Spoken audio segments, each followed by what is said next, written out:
In a book called Adventures of Missing the Point, there's a story that takes place in a bar in West Hollywood. It's a seedy little joint. It's dark, it's dismal, and, a lot of the underlife seem to come there.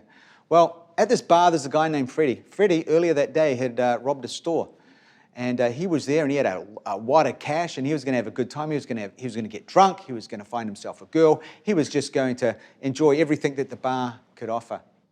There was a girl by the name of Sophia. She was really lonely, depressed, and down. And she was looking for love, and she was just looking for a one-night stand. There was Maria.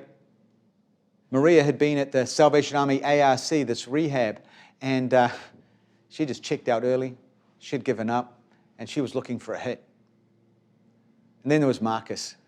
Marcus was a guy with an inferiority complex, and he just wanted to fight. He wanted to prove he was a man.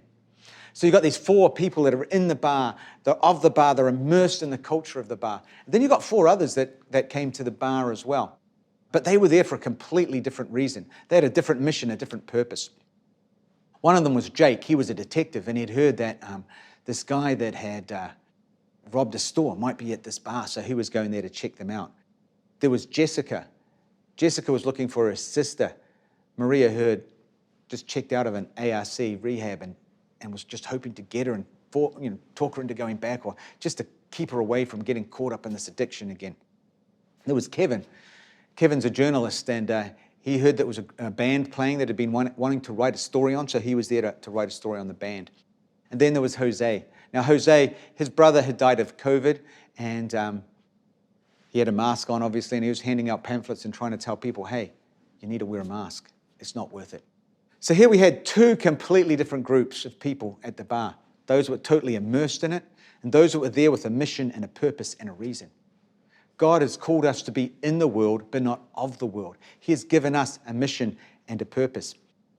In fact, in John chapter 17, he said in his prayer, he goes, I don't want you to take them out of the world, but to protect them from the evil one.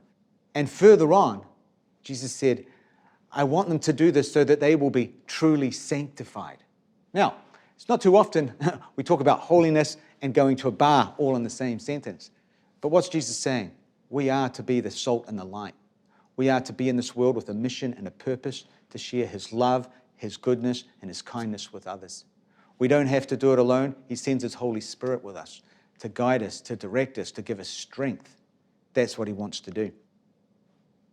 Some people, and myself at times, agree it's nice to be with fellow Christians, but we're not to be in our own little bubble. We are meant to be part of this world. That's what Jesus has asked us to do. And this Christmas, I pray that you will get out there and be part of the world with a mission to share the love of Jesus. Give your